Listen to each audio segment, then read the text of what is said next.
being vulnerable takes courage. And in our business world, if we were to sometimes share that we felt vulnerable, that there was stuff going on at home that actually is a bit tough, I need a bit more support in my workload, isn't that what teams do?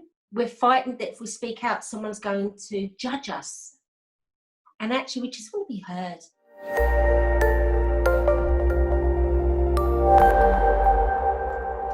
Hello and welcome back to Breakfast with Boots. I'm your host, Becca Boots, and today is another part of my wonderful 10-part series where I bring on people in my network to tell you all about their journey and share with you all their nuggets of gold so that you can take that into your life and build a wonderful experience for yourself.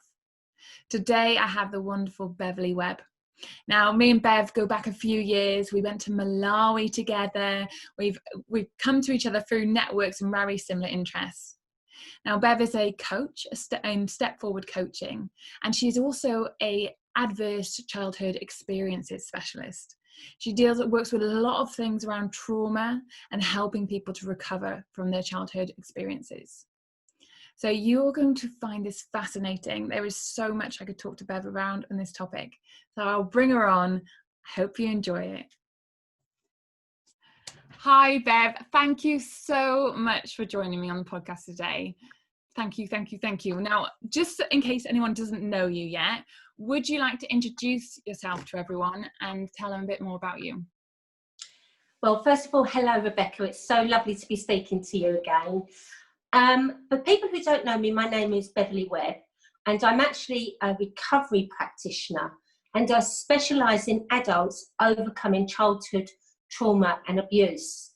And one of the main ways that I can do this as well is with a tool called an ACE score, Adverse Childhood Experiences, ACEs. And we use that not to label anybody, but to open conversations about experiences of trauma in childhood, but also acknowledgement, because sometimes it's such a norm, acceptance of what happened growing up, we don't understand how it can impact us later on in adulthood. Yeah, massively. It's so true. I've spoken to quite a few people who've had quite difficult childhoods, and they didn't realise things were wrong and how much they impacted them until later on, and you start showing in your adult behaviour. Absolutely. So you've had an incredible journey. Could you tell us more about what has kind of brought you to where you are today? Absolutely. Well, apart from my studying, lived experience for me has been an important part. So I'm going to take you back to when I was 16 and I was living in a hostel. So that had followed a journey of being in care, and I'll go back to that in a minute. But what happened on Christmas Day, I was 16 in a hostel with five other vulnerable young people.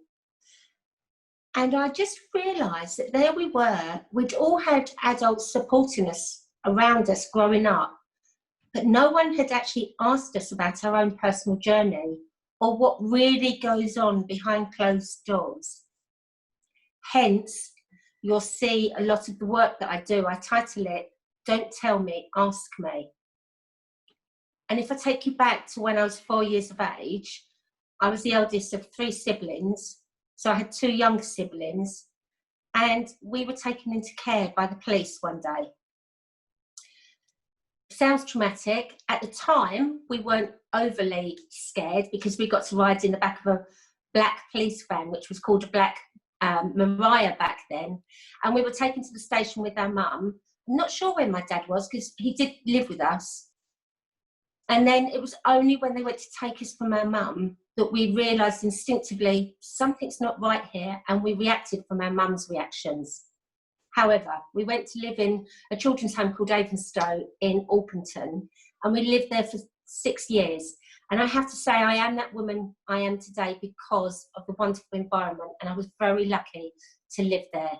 And I lived there with both my siblings, and another sibling came to join us when he was 6 months old. During that time, my parents still went on and had another 2 children. And so we'd visit every other weekend, 2 of us. When I was 10, we were suddenly told that we'd be going home for Christmas, which is wonderful. And isn't that what every child wants? And yes, I still wanted that, but I also didn't want it. And so I had night traumas for about 3 nights, and I didn't know how to verbalise why I didn't want to go home. When we did go home, our parents worked. They worked full time, both of them, even with 6 children at home. And if you think, there were 6 children at the age of 10, suddenly all in the environment. So I actually can understand what it must be like to be a young mum. And if I was 10, my mum would have been about 26, 27. So you can imagine, yes. And how they coped, my mum and dad, with their own toxic relationship was through alcohol. So we witnessed this, but we didn't recognise at that time they were alcoholics. And at 12, I became the main carer of all 6 children, and my parents cooking meals at the weekend. And by the time we were 13, or I was 13, we were in abject poverty. So we didn't have any electricity, and then we didn't have any gas, and I would cook the meals of a weekend on a camping stove, and became very agile in finding solutions. So I would know that if we went outside the pub to beg for money, and I had my younger brothers and sisters, if we were there for about 8 o'clock at night, you'd have the drinkers going home after work, and then you'd have the ones coming out for the night, and they'd give us money, and then I'd be able to feed my brothers and sisters. Then in November the 8th, which happened to be a Wednesday, I went to school, and when I came home, the youngest 3 children had been taken into care, but under the Croydon Authority, because we lived in that area at that time. And we were just waiting for my other sibling to come home from school, but we were still under a court order from when we were taken at the age of 4.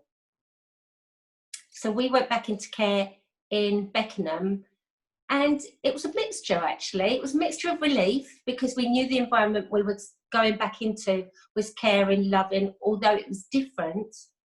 But it's really funny how we deal with fear, because we knew what was happening at home. And I'm not saying it was the best environment, and I'm not saying that we were happy, but it's what we knew. So we went back into care, and then at 15, I really had this urge and passion to be part of a normal family. And I was very lucky to be fostered by my English teacher, but sadly, I didn't know how to be part of a normal family, because I was the carer, and I hadn't been taught those skills. So sadly, after a year, the communication broke down, and that's how I ended up living in the hostel.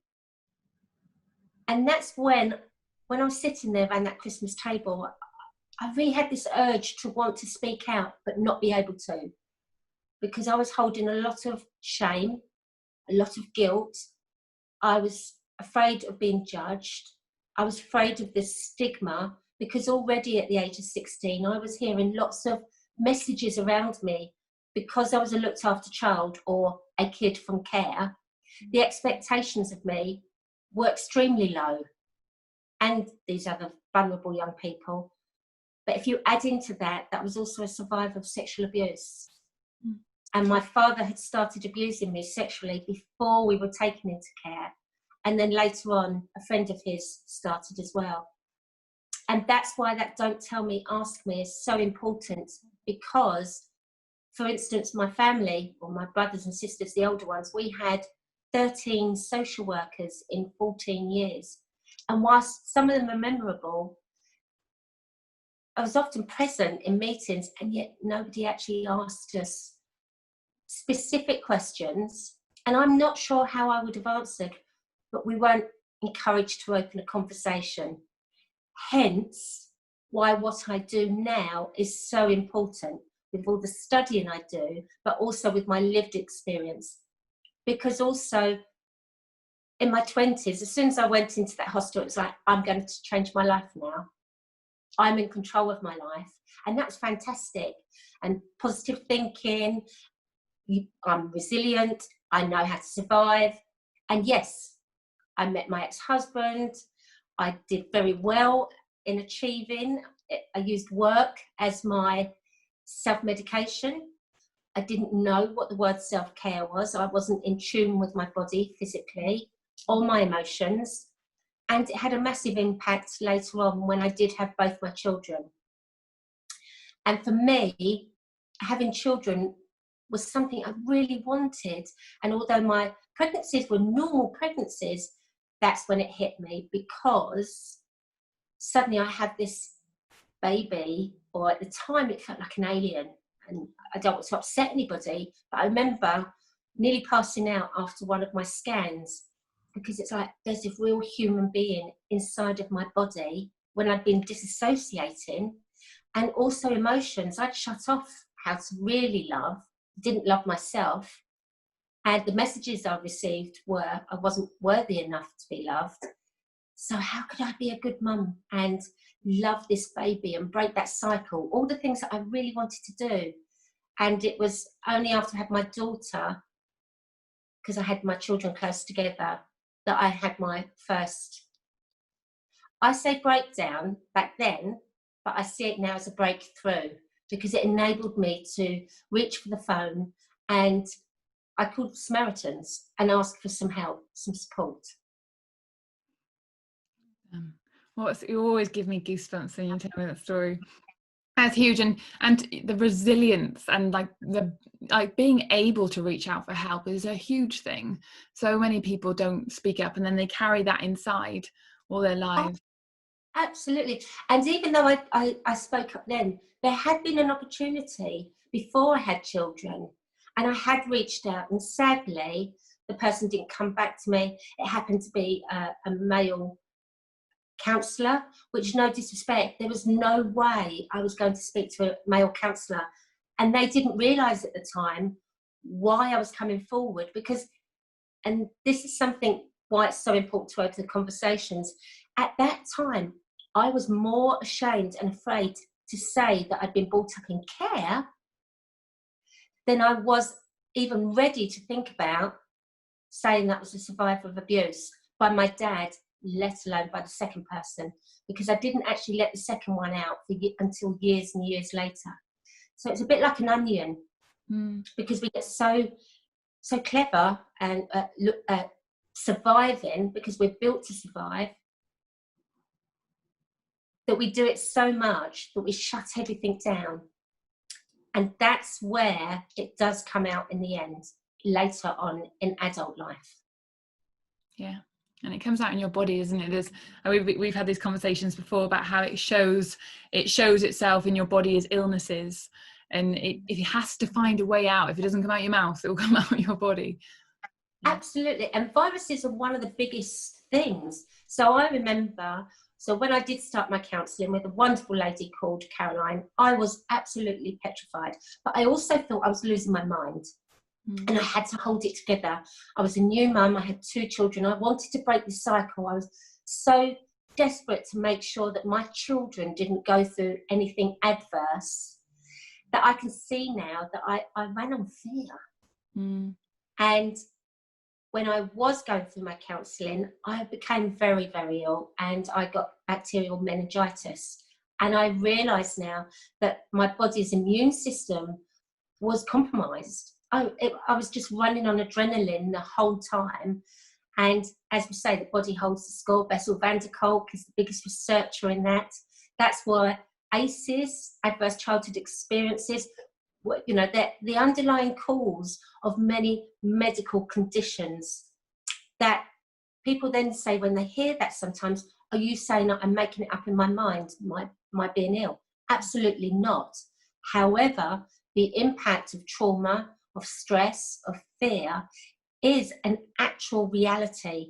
And if you were to scan the brain, you can see the impact into the brain and also the gut, because it starts from our gut with the limbic system and goes up through our heart, through our throat, and into our brain. And often we don't realise. So even the physical effects of triggers, I've spoken to a few of my clients sometimes in discovery calls, and when they speak about how they feel, they'll say everything else, and then I'll say, and how do you react when you're stressed or being triggered? And it's, well, what do you mean? And then if I say to them, well, do you ever get a sick feeling? Oh yeah. Do you ever get a fuzziness through your arms and your legs? Oh, yes, I do. Do you ever feel like you want to speak, but you can't? Well, yes, and my heart races. And I say, then what happens to your head? I don't know. And then when I say, does it ever get fuzzy? Do you get migraines? Yes, yes, yes. And at the back of their head. And these are all physical symptoms because we're unable at that time to recognize them. They've become the norm. Mm-hmm. So that's the first step in recognizing what's going on physically, emotionally, and mentally. Then we can start to do the necessary steps for changing it. Yeah, hugely. Thank you for that. That is hugely important. Like we have all these bodily reactions to stress, anxiety, excitement even. So like if those things happen, why would trauma not cause physical reactions? It's just, Yeah, you think about it, it feels like common sense, doesn't it? Because you're like, of course it would, why wouldn't it? But it's just, you don't realize, so you're not in tune with all the different things your body's showing you. absolutely. And can I just say, because when we talk about trauma as well, some people think it goes to the end of the extreme. So yes, I talk about abuse as in sexual abuse, physical abuse, emotional abuse. Watching someone being beaten up, that's trauma when you're witnessing. So even if you've not been abused yourself, if you're witnessing, that's the trauma. Can you imagine being bullied? We used to say a saying at school, sticks and stones may break my bones, but words will never hurt me. That's so untrue because they're messages we take on. And can you imagine being a 7-year-old child or 12 or 15, walking into an environment every day knowing that one person or several people or a group of people are going to bully you? Now, I don't know about you, Rebecca, but I'm in my 50s and I wouldn't want to walk into that environment every day, let alone as a child who hasn't been able to really know who they are at that time. And they can do the best they can, but that will have an impact. Yeah. And later on in life, you and I know as speakers that there's a massive fear of standing up and speaking. And I wonder sometimes how many of those people that want to stand up and speak, if they were to look back, has someone ever told them, be quiet? Has someone ever laughed if they've stood up in class to read something out? Because that's the start of trauma. That's a recognised trauma. But we tend to think our trauma isn't big enough and it's not important enough because somebody else has got a bigger story and we don't deserve that. But it's not true. Yeah, it's all relative, isn't it? It's whatever. Absolutely. Your experience is your experience, no matter what someone else in a different country or a different place or a different journey in their lives has experienced. And I completely agree with you on the speaking. Like, I was bullied horrendously in school because I grew up in Wales. Everyone's quite short there. I was a giant from about the age of 6 months, and so Yes. I had big curly hair that no one knew what to do with, and that was just a perfect storm. And I actually did it. There's so many things that stick with you no matter how old you get. And I remember walking into the classroom and I just I'd had my hair slapped back for so long, for so many years, because I had no idea what to do with it. And I remember coming down into the classroom the first day I'd worn my hair down curly, and they just ridiculed me and laughed at me. And ever since, I went from being a child that was doing acting stuff in primary school to a girl in comp that couldn't even stand up in front of people. And my God, it changed everything. Huge. Absolutely. And that's when you start to explain it in the simple format, it's not to make people think, oh, I've had a bad childhood or woe is me. It's actually acknowledgement. When we can acknowledge that, that's when we can start looking at what are our values, what are our true beliefs, not the beliefs we took from childhood, but what are our true beliefs today. And best analogy I can give that is about Father Christmas. So we learn about Father Christmas when we're children, and we're told that if we behave, Father Christmas will bring us some presents, Yeah. and he'll come down the chimney. And when we see those presents, we then believe, A, he's real, but B, that we've been good. But even when we're adults, we still have that belief. So we know it's not true, but we still have that belief of Father Christmas, you know, still tucked down there. And that's why being able to look at our true beliefs about who we really are, what we really are, and when we take it out and look at it, that's how we can start moving things around. I can't believe you've just ruined my idea of Father Christmas. I always thought it was real. Can I tell you one other fact as well? Yeah. Everybody tends to traditionally think of all the reindeer as being boy reindeers pulling the sleigh. Yeah. But did you know it's only female reindeers that have antlers that time of the year? Oh. Just saying. Whoever started that story is wrong. Brilliant. I didn't know I was going to learn that today. I really didn't. So you mentioned when you were telling us about your journey, you mentioned about don't tell me, ask me. And I've seen your podcast videos on that as well on YouTube. Could you tell me a bit more about that? How that came about? So, well, don't tell me, ask me came from when I started to step forward. So I've been in business. I've done lots of different things. I've always enabled and empowered others, and coaching's always been important to me. Then I came to a time in my life when I lost it all through fear, not knowing who I was, etc. And again, it was one of those moments when everything goes flat to the ground, and then you have that little seed come up. And I was very much, okay, what is it you've always wanted to do? So it took me back, because I was just literally sitting there typing, to when I was 16. And I was thinking, maybe it's time now you used your voice. But before I used my voice publicly and put my head above the parapet, because I was already supporting people anyway and signposting them, to put your head up anyway is scary in speaking, as we've been saying. But also as a survivor, you know, although I only share a headline, that's something that I've spent my life frightened that if people knew, they'd judge me. If they knew the real me that was inside, you know, if they knew the guilt, the shame, the stigma, how was I going to deal with that by standing up? And I didn't want to stand up with my mask on, the mask that we often wear in our lives until we learn to take it off.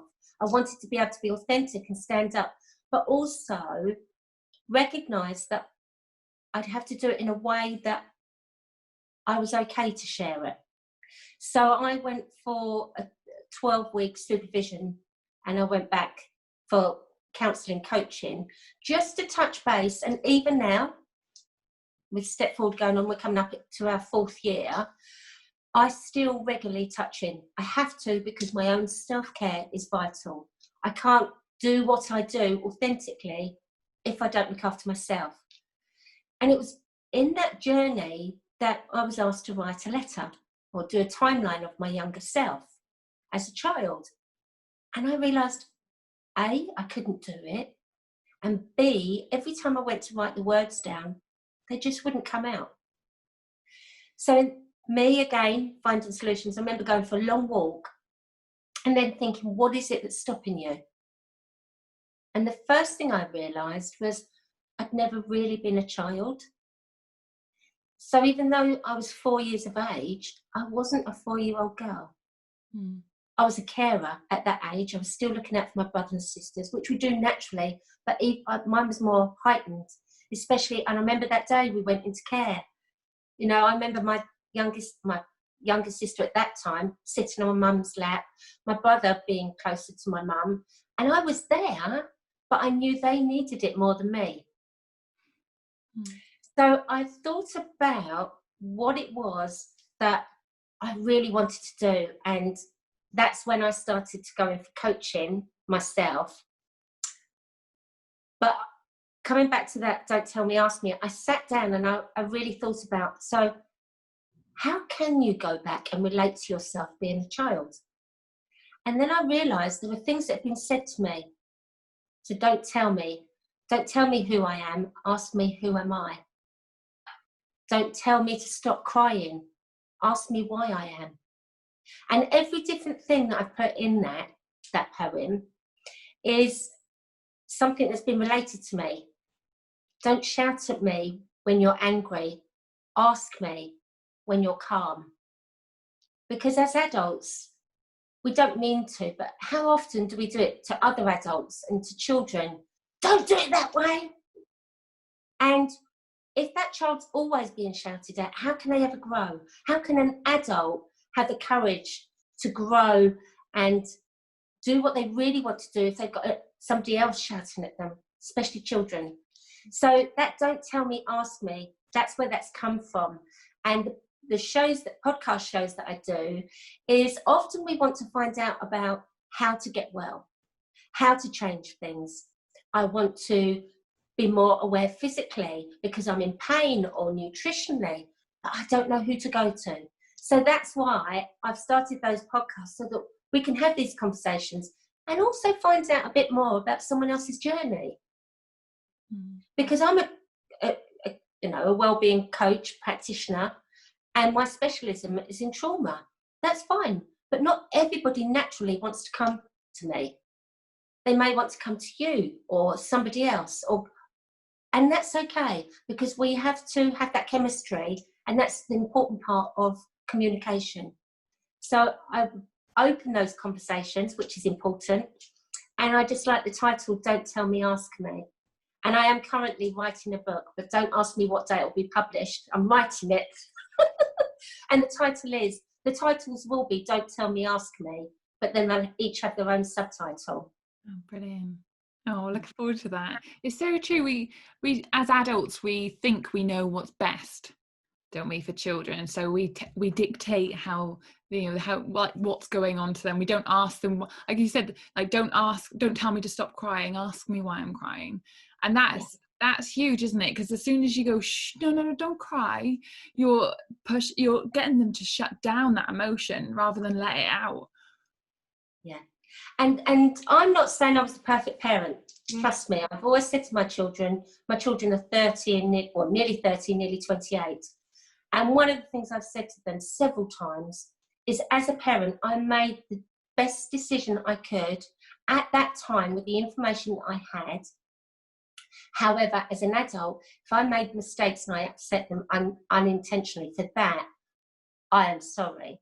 And I think that's important, because some of the decisions we make, especially when they're younger, we sometimes do out of fear of being judged by other parents. I mean, how huge is that as a parent? And we see that quite a lot. On the other hand, I realised too, my son very much knew what he wanted to wear. And I also wanted to have a little bit of control, because that was important to me. So even at that age, I put out 2 different outfits and say, well, what one do you want to wear? Nice compromise. I like that. Very smart. You can still get to choose them. Yeah. So it's allowing everyone to have a hand in it. I like that. I'm going to use that. Put that in my little parenting manual. So previously as well, you were talking about dissociation, and trauma-related dissociation is a huge problem. It's so common.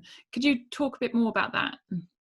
Yes, and it's something, and I will say, I get really frustrated when I hear about people being, medically diagnosed as being dissociative disorder or personality disorder, etc. Because first of all, we're putting a label on it. And actually, it's not a disorder, it's a coping mechanism. So for people who don't know what dissociating is when we feel that we're in danger, because our bodies are built to survive. So we'll instinctively feel it, heal it, hear it, sometimes see it, but sometimes we'll feel that we're in danger instinctively before we actually see it or hear it or taste it. And what happens then, our adrenaline switches on. So then we go into either fight, so we'll fight someone and become aggressive, and that's when you get people sometimes reacting in anger all the time because they've learned that. Sometimes we'll freeze because if we stand still, the danger may pass us. Or if there's a lot of anger going on around us, it's just easier to freeze, stay safe. And when I say easier, that's not said flippantly, but it's a survival mechanism. If I stay quiet, if I'm not seen, you'll notice some children will go very quiet, and so will adults when there's any noise or confrontation. And the other one is to run away. Now, there are times when you want to run and you can't. So physically, your body wants to take you up and run, but you are not able to do that because maybe you're being held down, maybe you're being trapped, maybe you're in an environment that you're just unable to run. And so you're having to freeze, even though that's not what you want to do.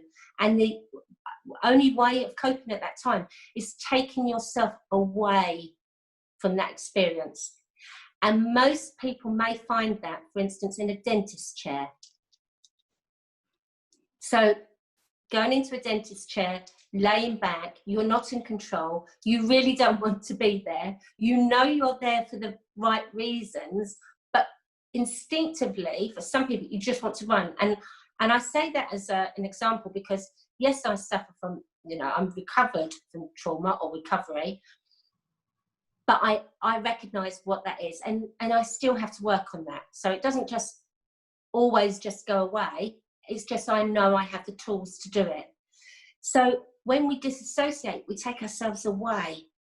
And some people use different personalities to cope. So they'll start talking to themselves and they have different personalities. It's a coping mechanism. It's not an illness. And it really upsets me when people are then diagnosed with some of these diagnoses and then automatically given drugs to suppress. Now, I'm not saying there's not a place for drugs, I'm not saying that, but when it's just given straight away as a sticking plaster, and that's, you're suppressing that person and you're actually taking away some of their choice for recovery. So yeah, you can hear I'm quite passionate about that. Yeah, I agree. I think you can't. I think it's because the services are so stretched as well. You find that it's like, right, I can't actually deal with this. We haven't got the time to unpack it all. So here we go, have some tablets. And I've seen that as well. And it is a shame because it's like you said, there's a reason that is there. It's a coping mechanism. It's a protective thing. So when you're just shoving tablets down the throat, although in many cases they really can help people, you need to understand why, like this thing, asking. But also that's where, I've got certifications even with Bessel van der Kolk, because he's a fantastic researcher into trauma. And as he says, in the Western world, we're still evolving and understanding. But when you look, the Asian communities, in China, India, and the meditation and the yoga, etc., the acceptance about, when you look at, they'll talk about our auras going through, but actually, if we want to relate it to science, it is scientific because it relates to our limbic nerve. But now we're starting to recognise that we do need to slow our brains down. We do need to be able to be mindful of where we are. We do need to learn how to breathe. Because when we don't know how to breathe, our heart rate continues to beat fast. Our muscles are clamping up. We're not getting the oxygen through our amygdala in our brain to all our important organs. And hence, that's when we become physically ill. And we show the physical symptoms. And when we take a medication, what we're doing is quietening that symptom, but we're not looking at why. And I don't mind admitting there was a time, years ago that I was diagnosed as depressed, and they tried to give me tablets, and I wasn't medical and I didn't understand everything that I understood now, but I took them. But then they'd say they won't work for 5 to 6 weeks, the antidepressants. And by week 2, I'd be back in the surgery, all fully made up again, all ready to go, saying I feel fine. What I know now is I was chronically fatigued. And chronic fatigue is not depression, but it often gets missed for that. And there's been a big misunderstanding within the NHS about illnesses such as chronic fatigue, ME, fibromyalgia for years. However, I'm really pleased to say it's starting to change. And it's only with new information. Well, it's not that new actually, but now the NHS are opening up. And for the last few years, the Chrysalis Effect, for instance, who I'm accredited with, we've been involved with the NHS for some time, and there are now pilots going on. So yes, it's opening up, and now we can see that we don't have to be frightened. Let's just talk and open the conversations, and there are other ways to support GPs and clients together. Yeah, massively. And it goes back again to your "don't tell me, ask me" as well, because it's asking people about why they're feeling that way, asking people why they're crying, things like that. Yeah. So when when my heart was palpitating, when I was going through, when I think of all the triggers that I was going through, and yes, I answered a questionnaire, but then to be told, oh, there you go, there's your antidepressants. And I knew it wasn't what I needed, but I didn't know what I needed. We don't know what we need.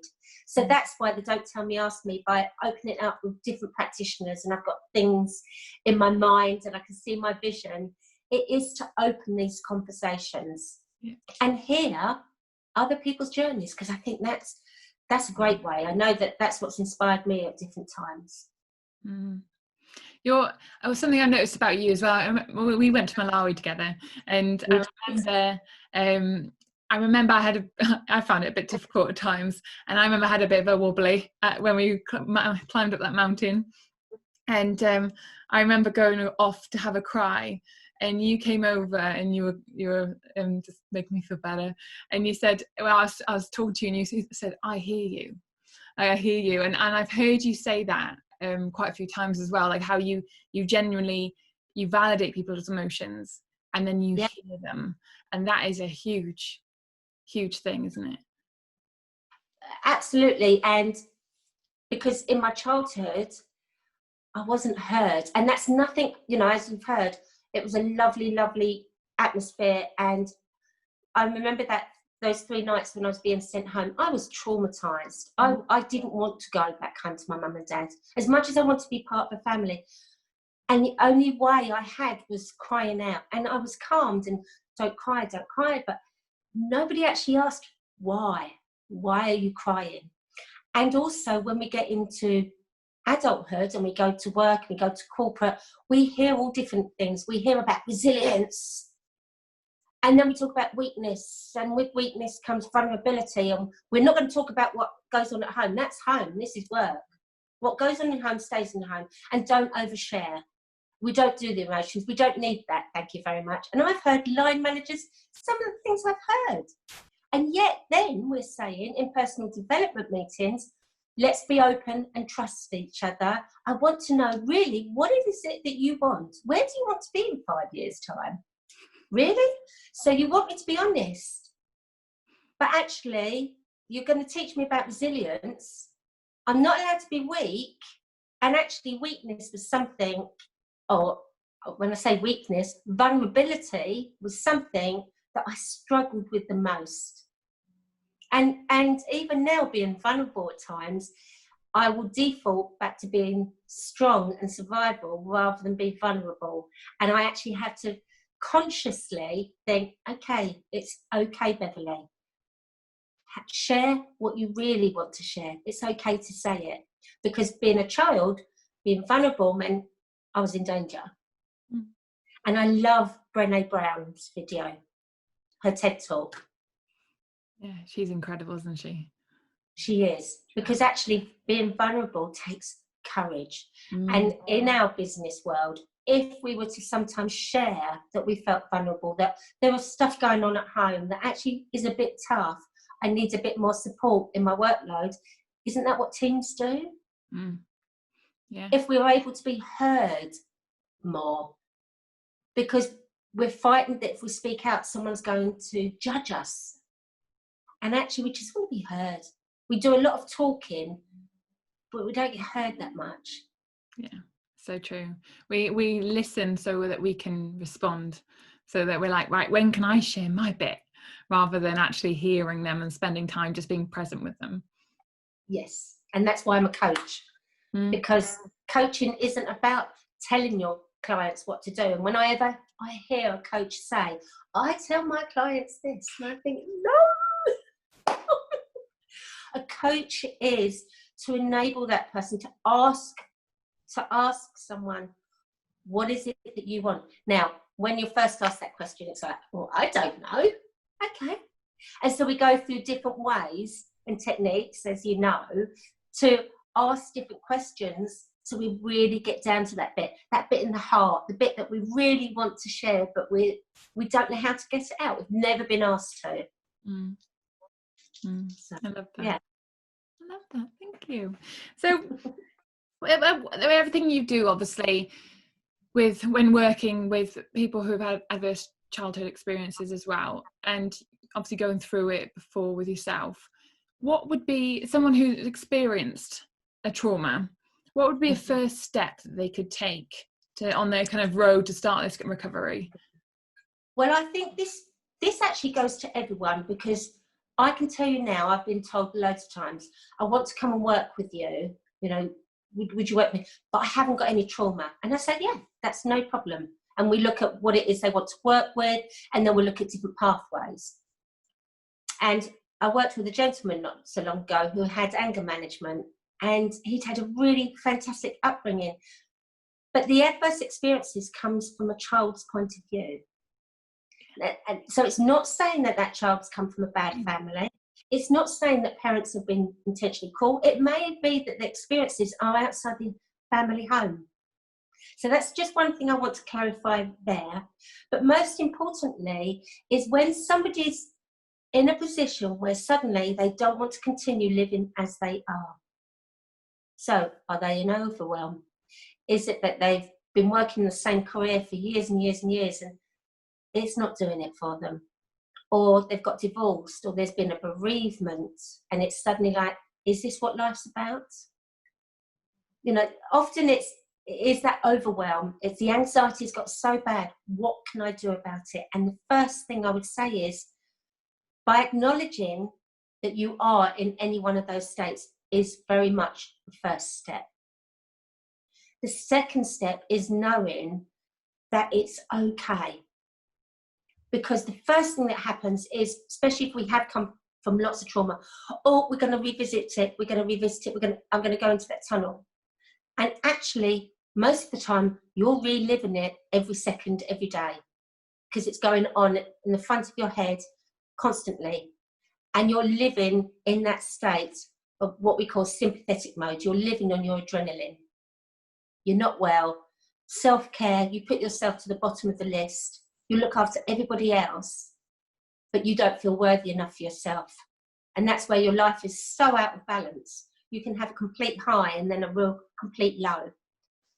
So by acknowledging that is the first step. And when I'm working with my clients, especially at the beginning, we do a map of where we are today. And then the first thing we learn is to breathe. And that's exactly the first thing before we do anything else. So the first thing is learning to breathe through our nose. So we either close our eyes or choose to focus on a soft space. Breathe through our nose slowly to the count of 4. Hold it for 4.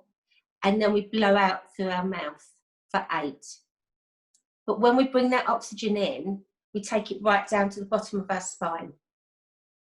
And I do that because that's a great tool that someone can put into their wellness toolbox straight away. And they can use it any time of the day, during the night.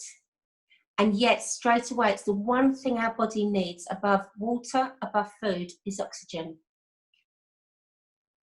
So that, straight away, is a great tool. The next thing I reassure my clients, the difference between counselling and coaching, and there's a place for everything. But counselling is about going back and revisiting your whole timeline and everything, and revisiting the trauma incidences. And yes, that was right for me at the time, years ago, because that was my only choice. And after doing that, and also being coached myself, I prefer coaching. So as I say to my clients, this is where you are today. We will go back, we'll look at your coping mechanisms. And there are sometimes some things that you want to be able to get off your chest, and we'll find ways that will do that. And you can tell your story with different tools. It doesn't have to be in words. It can be in music, in art. There's lots of different ways. But whatever way is right for you. But then we will start to look forward. And often it's a fact, when you're a child that's been brought up with severe trauma, you've got so used to living in the moment and keeping safe today and now, you've never actually been able to look to the future. And I remember when I first went to start work, and I was asked, where did I want to be in 5 years' time? In a year, 5 years' time. And I was thinking, well, I'm thinking about where I'm living at the moment, how much I'm earning, so I can pay for my roof, buy my food. So even at 16, I wasn't a typical 16-year-old. Mm. Yeah. And that's what happens in trauma, and we forget that. So what's nice to know is we can move forward. I'm not saying it's easy. So anyone sitting there thinking, oh, she makes it sound so easy. I'm not saying it is. However, what I will say is, if you're not happy in how you're feeling at the moment, it can be changed. And it's not just about happy thoughts, because yes, we do that, but it's really looking at how we're talking to ourselves.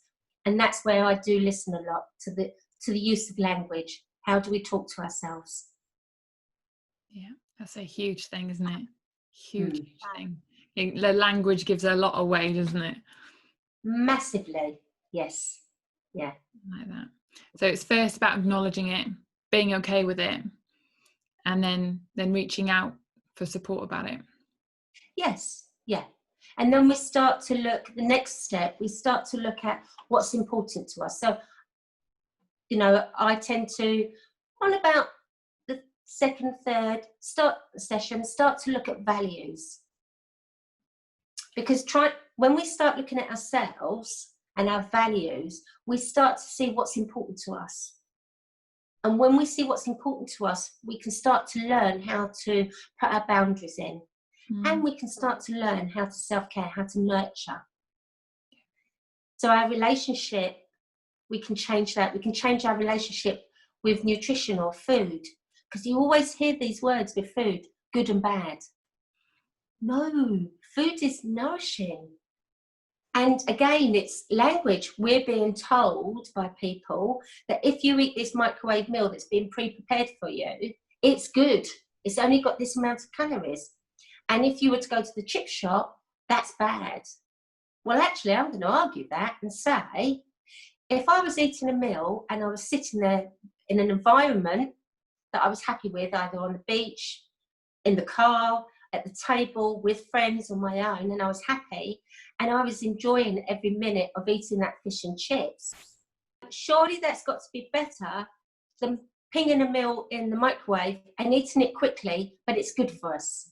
And that's the same with all aspects of our lives. Yeah, it's so true. So the emotions around eating as well as what you're eating. Like I'm the same. I like, you can make choices that are supportive of your health, or unhelpful choices that won't support your health. So certain things that you eat won't be a helpful choice, but it is so much more about what the food contains and how it makes you feel.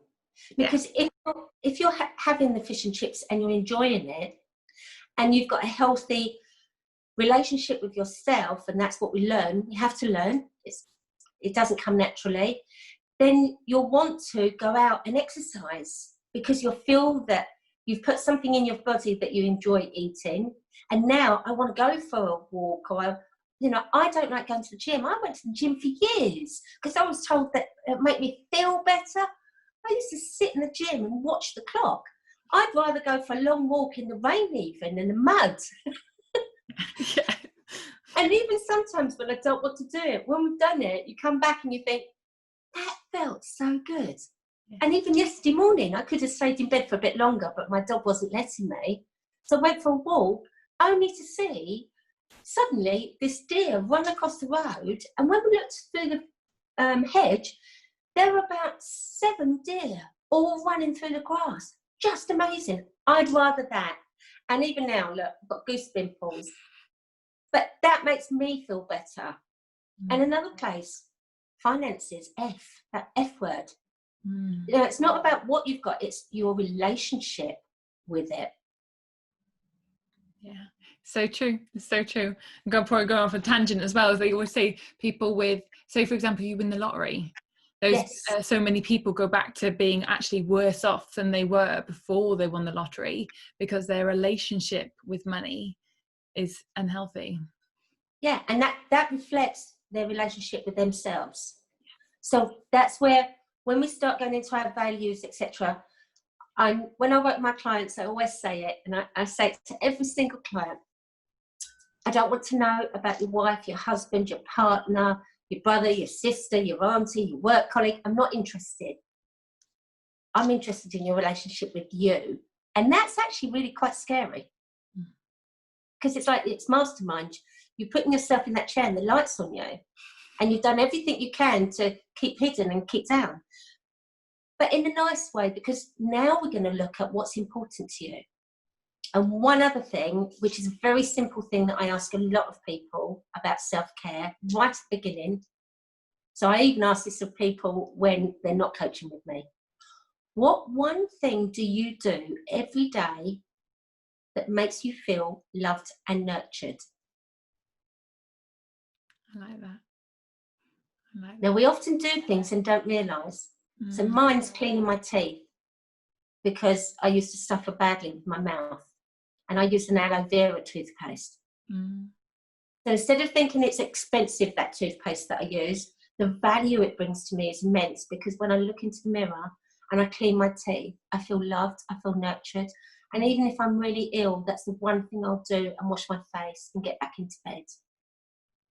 For some people, it may be having coffee, but when you start thinking about, you know, how it makes you feel, that coffee may be 5-10 minutes in the morning, but if it's your coffee that you enjoy and you're taking time to be in a place that you feel comfortable and you're enjoying that coffee you're drinking, then what a great way to start yourself for the day.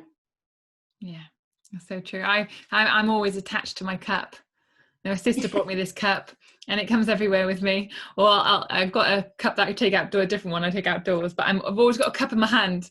Even when I was training as a mental health first aid trainer, the instructor guy said to me, "Do you ever put down your cup?" I'm like, no, it's attached to me. Because I drink lots of herbal tea now.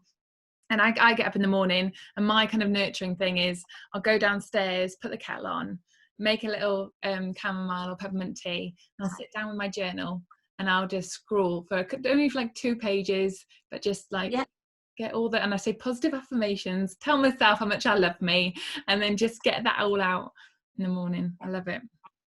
And it really does work. You know, walking, there was a time when I couldn't walk far because I was a chronic asthmatic. So when people listen to me, I'm not just saying it because I've studied it, I've been there. Everything I talk about, or most things I talk about, I've been there. I know how. Intrinsically, it's part of me. So I remember there was a time when I couldn't even walk properly because I couldn't breathe. But even to go outside in the garden, even to do that, if you're lucky enough to have garden, but even step outside or open the windows, it really makes a difference. The fresh air. We are human beings, and that's what's been hard about being shut away. And one of the things I just want to pick up, because you said something there about mental health, and it's another passion of mine. Traditionally, we look at mental health as just being mental, i.e., oh, well, if we go and talk to that person, then that'll be okay because I've got mental health issues, that's it. And I really believe it's not just about doing one thing, and it's a circle. It's your physical, your mental, and your emotional. Yeah. And there is no quick fix. I'm really sorry to burst someone's bubble. And I sometimes get a little bit precious for people when you have a practitioner with all good intentions that says, I can do this and that will get rid of everything. You know, a couple of sessions, I'll be fine. And actually, it's a journey. It really is a journey. And that's why I'm a referral practitioner. I refer to other people. So yes, I can help with the basic nutrition, but if somebody really needs to go further because they need blood testing, etc., I don't specialise in nutrition. So there you go. You go to the specialist. I love yoga and I do yoga myself, and I'll make recommendations and I'll give my clients different podcasts, but I'm not teaching you yoga. I'm not a yoga teacher. Yeah, I love that. Yeah. I love that. No, it's true. They're so interconnected. There's not just one, like you're saying how when you've had trauma that shows yourself through your body, you can't disconnect your mental experience, your emotional experience, you know, your psychological experience, your physical experience. You can't disconnect them. They're part of the whole. They're all, yeah. And so I just wanted to get that one clear, because I think it's fantastic that we're talking about mental health more now, and that we're seeing that mental health is just, you know, is a part of most people's life at one stage or another. And I am going to talk about the word suicide, because, you know, we went through a stage years and years ago, don't talk about it, because if you talk about it, you're going to encourage somebody. That couldn't be further from the truth. And we've had this conversation as well, because actually, if somebody says, I've had enough, I want to end it all, we, out of fear in the past, oh my God, they want to take their life, I don't know what to do. And that's it. You know, there's such a reaction. And there still is sometimes. But I believe, well, ask. I hear you want to end it all. What is it that you want to end? Is it how you feel, or is it your life you want to end? And most people will say, oh, how I feel. I don't want to end my life. And if somebody says, I want to end my life, okay, how do you want to end your life? And the first time I was taught to say that, I was like, I'm going to put ideas in their head, and absolutely not. Because what you're doing is hearing, acknowledging, and allowing that person to find the words, because they don't know how to ask for the support. Yeah, massively. That's something we teach as a mental health first aid as well, and I'm a volunteer with crisis tech support, and they do the same with this. If someone comes to you and says, you know, I want to end things, or you go and ask them, you say, you have suicidal thoughts, and what are your plans for that, and you establish their means and the timeline of it. And it's that fear, isn't it, around that, oh, don't talk about it because you'll make it happen. Whereas you can't, it's a complete myth. If someone wants to do it, or someone doesn't want to do it, it's not going to be changed by your question. It gives them that chance to open up, and to actually, it gives them that space to talk about something that they felt that they couldn't talk about for so long. Absolutely. And that's like the ACE questionnaire. You know, I give that to nearly every one of my clients now. I remember being in a group of social workers, and they wanted to learn more about it. And they said, how old would you give this questionnaire to a child? You know, how young, I should say. And I said, oh, from the age of 10 upwards, because there's different ways of reframing it younger. They said, really? And I said, yes. And they said, oh, I don't know if I could do that. And I said, which question couldn't you ask about? And they said, whatever, because I have adapted the questionnaire from what you see online to more generic terms, because the language is more inclusive for today, because one of the questions it talks about is domestic violence against your mother or your stepmother. And as we know, domestic violence doesn't have to be against women, it's against men as well. So it's more generic. And when they pointed out one or two questions, I actually said, so I'm going to ask you, what's your fear around that? And that's what I do in my training with practitioners. I said, because if you're fearful of actually voicing this question and asking it, can you imagine being 12, being 14 and living this life and not being able to find the voice to tell someone? But if you ask me and I only have to say yes or no, or I don't even have to tell you, I can just tick it. You then have given an opportunity later for them to say, oh, I see you've ticked it. Would you like to talk about this? Do you have any support? So you've started that conversation, and even if they don't have the words, and I put it back to when I was 10, and that's the only experience there I can relate it. Would I have been shocked if somebody had asked me? Possibly.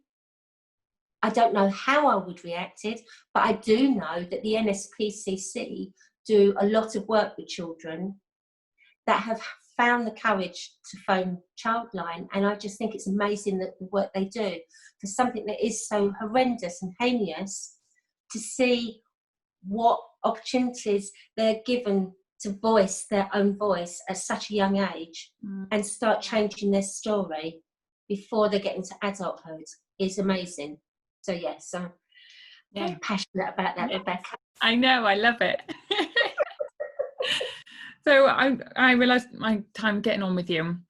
So I got a few more questions, but one probably is the most important for me is if a friend or anyone had a relative friend, anything like that, who they know had gone through a trauma, what could they do to support them?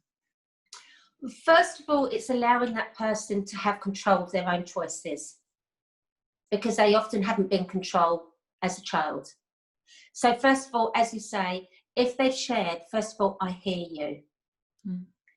And being able to sit there and being honest, because sometimes you won't know the words, you won't have the right way to say things, but it's about asking that person and saying, at the moment, I don't know what to do. I'm quite shocked and I'm actually sad that you've gone through that. If that's what you're feeling, share that. Because if you don't tell the truth, they're already on high alert anyway, and they are just trusting someone. Now, what they're not asking you to do is make it all better and go away. You can't do that. And and that's the hardest part sometimes, is accepting you can't fix it for your friend or the child or someone who's just told you. You can't fix it. What you can do is say, what support do you currently have? And this is something I say to line managers as well, managers in companies. They're not necessarily, they're sharing it with you, but they're not asking you to do something. So the next question is, what support do you have? If it's that they have nothing and they're looking for something and they don't know what's available, then you can say, I can go and I can go and find some information for you. Would you like that?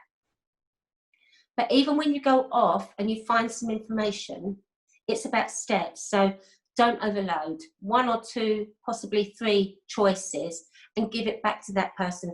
But that doesn't mean to say they're going to act on it there and then. They'll always appreciate the fact that you've heard them, you've acknowledged, and you've given it. But then now it's giving them time, because you may be the first person. I remember I was 24 when I first revealed to my ex-husband that I was a survivor, but I didn't actually do anything until I was in my early 30s. Yeah. So even doing that, if you know a child or there's something not right, that it doesn't feel right, and you don't have enough evidence, you can go and speak to a safeguarding person in school, if it's within school or within the group. If you don't feel happy with that, you can actually phone the NSPCC and they'll record it. And you may put the phone down and think, oh, that was a bit ridiculous, but actually it's not, because if 3 or 4 people do that same thing because something feels wrong, then they'll follow it up. Now, if you're the only person who happens to see a snapshot of something, and we've all done it, I've lost my temper with my children in public and shouted at them, then that's okay too, because you've not done it out of malice, you've done it out for the best intentions. But I'm one of those children that luckily, when we were living at home, 3 different people contacted the NSPCC. And if I could go back and say thank you to them now, I would. That's why I'm passionate about the NSPCC and the work that they do, because they helped me and my family then, and they also helped us later on as well. So yes, let's take away the fear. Let's talk about those kind of things. Nobody comes charging round. You can do it anonymously, but it's worth doing, because you never know. Thank you. That's really, really good advice. That's huge, isn't it? Because a lot of people they're afraid to get involved. They're afraid that they might have misunderstood things. And yes, sometimes they may have, but you're right. If you speak out about it, then you could have really saved someone on that point. Yeah. I could talk to you for ages. I have so many questions for you. Okay, so last one before I ask where people can find you as well. So everything I do is around giving people, like, the really helping people to see that they have the control over their well-being, and there's so much that they can do to take care of themselves and improve their own lives. So what is one thing that if you give someone one thing today that they could do, what would you say that they could put in practice today to make them feel healthier and happier? Well, first of all, it is starting with the self-care. So what one thing do they do for themselves every morning? So think about that and putting that in place. But also think about, sometimes we're very quick to judge ourselves. We do that. We're harsher on ourselves than we are on anyone else. And I haven't got my purse in the room, so I'm not going to dive out and get it. But there's one thing I do with my clients, and I do in my wellness group, because I have a support group as well, a peer-to-peer support group for adult survivors of sexual abuse. But one of the things I like to do is think of something that we've achieved. So there may be something that, you know, we're in different times at the moment, and going to visit a shop can be very daunting and bring up all anxieties. So acknowledge those feelings before you go. That's awareness. And when you come back, just take a think about how you actually feel compared to the fear you had before you went out. Because our fear is often greater than the actual reality. And then once you acknowledge that, write down on a piece of paper what you'll tell yourself again when you're next in that position. Yeah, I like that. So I've got loads of different bits of paper. You know, what does Beverley want? Or if I'm feeling anxious or I'm feeling uncomfortable, because I'm a human being, it doesn't matter what tools I have. There are times I'm feeling, oh, this is a bit scary. Okay, I take a deep breath. And one of my favourite ones at the moment is, what do I need and what do I want? Or if I've been really, really busy and I've got stress, it's like, okay, what do you need right now and what do you want? Actually, I need some food inside me. Okay, so what food would you like? I like that. And So it's so basic, isn't it? But it's just, we forget, like you said, that ourselves come last. We try and juggle these things with our families, our friends and everything. And then we forget ourselves and just forget actually asking ourselves, what do you need right now? Like, that's a huge thing. Yeah. So talking to ourselves like we talk to somebody else. And for those people that are always giving to others, and it's lovely giving, and I'm one of those as well, who loves giving, the most important thing is think of the gas mask, oxygen mask, the oxygen mask when on the aeroplane. You need to put your oxygen mask on first before you help others, because otherwise you won't sustain it. Yeah, so true. Self-care is massive. Thank you, Beverley. I've thoroughly enjoyed today. I think I could have talked to you for about another 4 hours. Where can people find you if they want to find out more? Well, that's quite easy. My name is Beverley Webb, so W-E-B-B. I have a YouTube channel so they can see some of the videos we've been speaking about. I have a Facebook page that is open, so you can contact me through that. I have a business website which is called stepforwardcoaching.online. And I have a business page on Facebook, Step Forward Coaching. And we also have Instagram, Step Forward to Have a Voice. So if you Google Beverley Webb or Step Forward Coaching, there, you'll find me. You'll appear. I'll put them on the show notes as well for you. Thank you. So for all my podcasts, I like to end on something called the Maui Habit. Okay. Now, this is come to me from BJ Fogg, this behavioural change scientist, and he basically has this thing where he gets up in the morning and he repeats, "Today is going to be a great day," and smiles. And that's how he says it every morning. Kind of like, it's a real kind of just really motivational, and it sets the tone for the day. So I always like to end on that with a few breaths. So do you want to join me with that? Absolutely. Fantastic. Okay, let's get comfortable. Yes. Drop your shoulders back. Take a deep breath right down to the base of your spine, like Bev says. And say, today is going to be a great day. Today is going to be a great day. Love it. Don't you feel good? Thank you. Yes, I do. One other thing, this is a fact as well. Your posture is so important. Yeah. Because your posture, if your shoulders are back and your shoulders are down, it's very hard to be sad. When you naturally go forward and look down, you're actually bringing yourself in and looking after and protecting yourself. And then it's very difficult to open up and smile and be happy. So true. I do it with some people. I say, look, I'll show you how important it is. I said, slump down, reel down low, and then go, I feel really happy, and try and do it in your big voice. And then put your shoulders back and roll them back and put your head up and then go, I feel really sad. And you just can't match the tone to the posture. It's such a mismatch. So yeah, shoulders and that's back. why I love a smile. I love smiling at people. Yeah. It's true. I think I creep a lot of people out when I smile at them. But it's so worth it. But that one hello or that smile can make a difference to someone. Massively. Anyway, lovely, Rebecca. Thank you for your time today. Loved it. My Beautiful day, and I'll chat to you later. All right then. Bye-bye.